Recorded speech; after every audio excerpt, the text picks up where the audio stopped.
ఆనాడు కృతం మనకు కూడా ఇలా పాలచంద్రాలు సాయుధనాడు పోయిందా ఎలపాల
సంద్రాల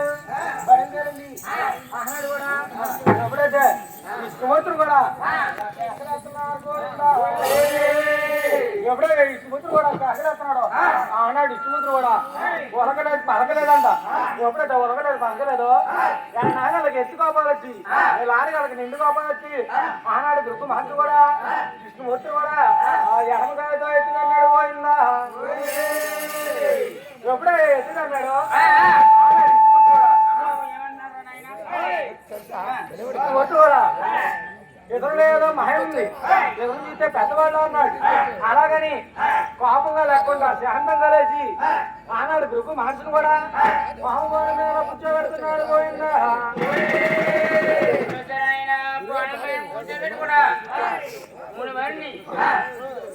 కూర్చోబెట్టి అలా పాదాలు పడుతుంది పోయిందా పాదాలే పట్టేడమ్మో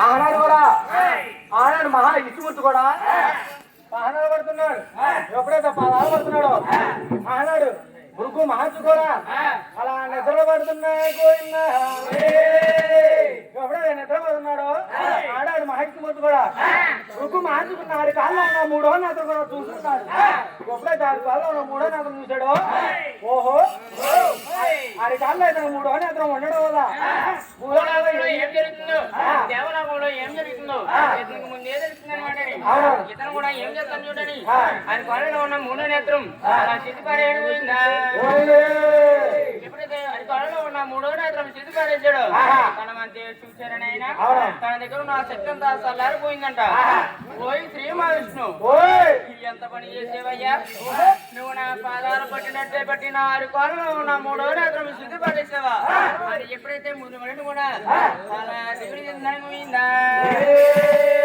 ఇటువంటి సమయంలోని మహా ఇల్లాలకు లక్ష్మీదేవి కూడా కోపం వచ్చింది. నా భర్త సాధ్యమైన తనితే సిగ్గి చాలకుంటా పాని పైన కూర్చోబెట్టి పాతాళ పడుతున్నాడే, ఇతనితో నేను కాపురం చేస్తే ఇలా జనముడు అవుతాను, లోపల నిందలు నేను మోయలేను, కాకలాంటి ప్రజల కన్నులు ఆడతారు, నిప్పులాంటి ప్రజల నిందలు వేస్తారు, లోపల నిందలు నేను మోయలేనని లక్ష్మీదేవి అలిగెళ్ళిపోతుందంట. లక్ష్మీదేవి అలిగెళ్ళిపోతుంటే శ్రీనివాసుడు అంటున్నాడు, దేవి దేవి నేను తప్పేమి చేసేనా, తప్పేమి చేసేనా?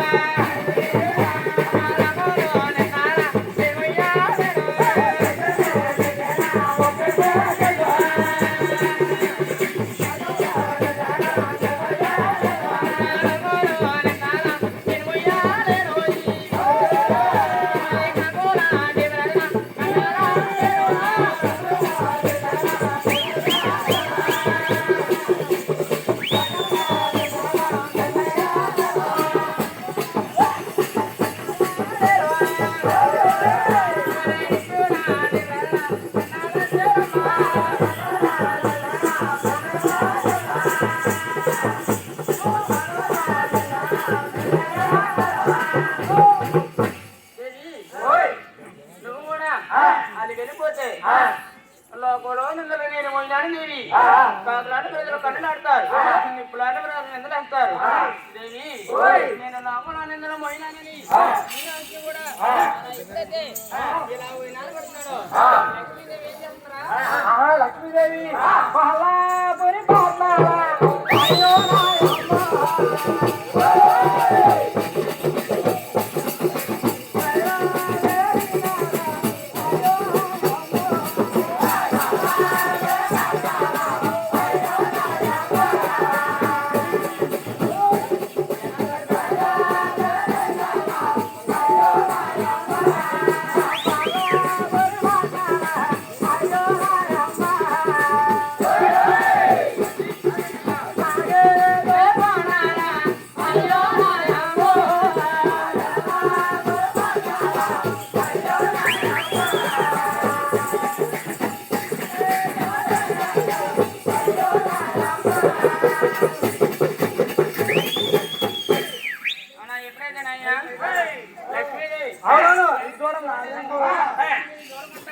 లక్ష్మీదేవి కథలు వెళ్ళిపోతుంది. కథలు వెళ్ళిపోతుంటే భూలోకం అంతా మాటిచ్చేస్తుంది, గంగామావని చోటిచ్చేస్తుంది. కథలు వెళ్ళిపోతున్నాడు లక్ష్మీదేవి. అప్పుడు గౌతమాచి అన్నాడు, ఓయి శ్రీమహావిష్ణు, నీ భార్య అడిగి వెళ్ళిపోతున్నా, నువ్వు భవిష్యత్తు పడేదు. ఆమె భూలోకంలోకి వెళ్ళి తపస్సు పెడతాది. ఆమె తపస్సులో నువ్వు పాడు చేయకుండా వెనక వీడిని ఏమాలి పడతాను కొడి విరిగినట్లయితే శ్రీముశ్రీ శ్రీగాలి వేసి నీ పైన ఒక కోరుపుట్టలో తపోమని వెళ్తాది. ఆ కోరుపుట్టలో తపోమని ఒక నువ్వు ఉంటావు. తిందామంటే తిండి ఉండదు, తాగుదామంటే నీళ్లు ఉండవు, ఆకలితో అలమడిస్తావు. చూసారనే అటువంటి సమయంలోని బ్రహ్మదేవుడు గోవుతాడు, ఈశ్వరుడు కూడా తోడవుతాడు. నీ భార్య లక్ష్మీదేవి తీరకి జరగట్టి గొలగని అవతారంలో ఆవునంతాను గోవునంతాను కేడపడతాడు. అటువంటి సమయంలో చూసారనైనా అన్నయ్య బ్రహ్మదేవుడు పాలు వెందుకుంటారు. లెక్క 3 రోజులే పాలు తాగుతావు, 4వ రోజుని పొల కోపన్న పెట్టి మెన్నట్టు కనపడతాడు. 24 గడి కోపంతో 6 నిండు కోపంతో కనమైన కోపం వచ్చి చేతిలో ఉన్న సామాన్లు కొడతాని నా పూను కొడతానని పోయినా చెప్పినట్టు అలా పోయినాడు చెప్పి చూసారనైనా 3 నెలలు కూడా ఏమని ఎవరు వచ్చినాడా కూడా నేను చూడగా ముందుగా ఉన్నాడు.